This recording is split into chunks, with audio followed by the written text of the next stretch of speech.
Yeah, you can see visibility is down again. And so we were seeing one of the buildings on UC campus, and the lights were showing us the kind of the intensity of the snow, but now visibility is down. Heavier snow is back in place.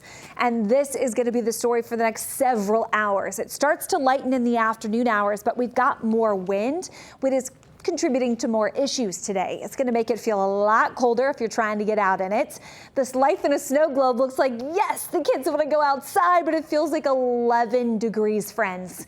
So it's going to be tough. I promise the snow is going to last for a few days. You'll have some time to play, but today is really cold. The intensity is there on the snow, and the winds are up out of the northwest. Only 10 right now, but we've got some wind gusts at 20 and 30 miles per hour that are bringing down visibility, making it much more difficult to drive through, and obviously to be out in, and for our road crews to clean up.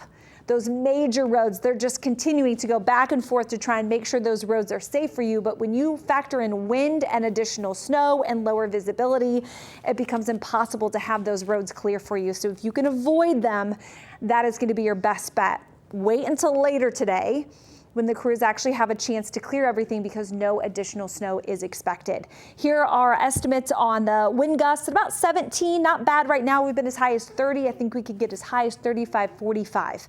So the one good thing about getting a little icing is that we have this thin layer of ice. Some freezing rain, some sleet happened for a lot of us, especially kind of city pointing south.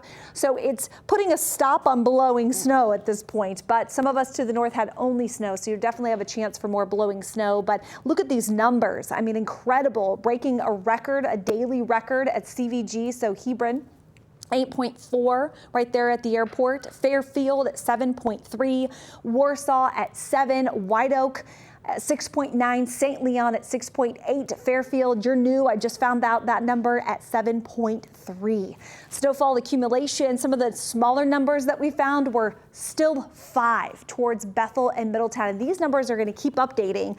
We just got to wait to get in that new information, but quite impressive from just 24 hours time. And again, we're adding on with more snow today. Speaking of, because of the wind component, because we are not done with snow, it really doesn't quiet down until the late afternoon, evening. We're expecting midday issues with blowing and drifting snow, and then even into Tuesday, those secondary roads could still be a problem. Communities that have hills, they're going to be problematic getting in and out of your community, because a lot of times those places aren't hit unless you have an HOA that brings in someone. Those secondary roads, community roads are one thing, but secondary and country roads are a completely different story, obviously, because you got to have the time to get out there. Nearly encompassing the entire tri-state again is snow. Some of the darker blues are indicating lowered visibility, some really heavy snow, and that's going on certainly right now in Hamilton County. So the darker blue stretching from Loveland, Reading, Coleraine Township back towards Green Township and even into the city is currently in place. You see where it's a brighter white here? That's lighter. So a bit lighter Newkirk and Brookville, Lakeview, Oxford, Middletown, even towards Versailles. But more snow is expected, so we're going to go through these rounds. Northern Kentucky was hit pretty hard by the wintry mix. It's now all snow, but it is lighter. Some spots seeing a bit of a break. It's recently increased farther north and east here. So Warren, Clinton, Highland, you've got more snow in place. So models have been doing a great job with this event. Quite impressive how well they've been keeping up, and it's been a blessing because we were able to alert you many days out.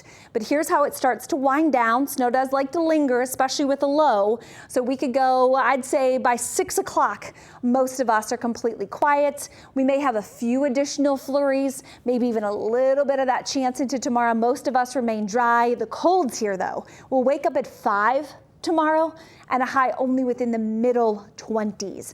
There's that chance for a few additional flakes. I'm going to go partly cloudy, mostly cloudy for tomorrow, but we stay cold. We have the wind for today and a little bit of wind for tomorrow. So we're going to stay very cold, but it doesn't look like our roads can really be cleared out, and any help from Mother Nature in the way of sun and warmth is just not going to be there. So again, 1 to 2 additional inches expected. We were expecting today about 2 to 4, but we've already had some snow and some ice.